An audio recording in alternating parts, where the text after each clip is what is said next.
பைக்ல போலாம், கார்ல போலாம், சொகுசா வாழலான்னு. விவசாயத்தை விட்டுட்டு எங்க கலெக்டர் வேலைக்காட போக போறீங்க? டேய், ஒண்ணு மட்டும் சொல்றேன்டா, விவசாயிக்கு மானமெல்லாம் ஒரு காணி நிலம் தான்டா. என்னைக்கு நீங்க அதை வித்து திங்கலான்னு நினைச்சீங்களோ அன்னைக்கே நீங்க செத்துட்டீங்கடா.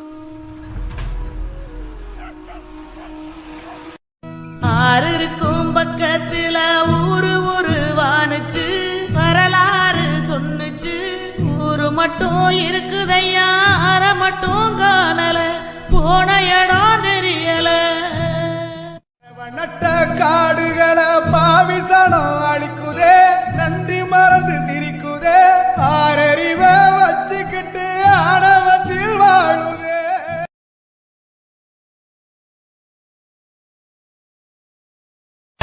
அப்போ விவசாயம் அழிஞ்சிருன்னு சொல்றீங்களா? மனுஷனுக்கு பசி இருக்கிற வரைக்கும் விவசாயம் அழியாது. ஏழைங்க கையில் இருக்கிற விவசாயம் நாளைக்கு கார்பரேட் கம்பெனிக்கு மாறும். அன்னைக்கு அரிசி விலை தங்கத்தை விட அதிகமாகும். அப்பதான் இந்த விவசாயிகளோட அருமை இந்த ஊருக்கே தெரியும். உங்க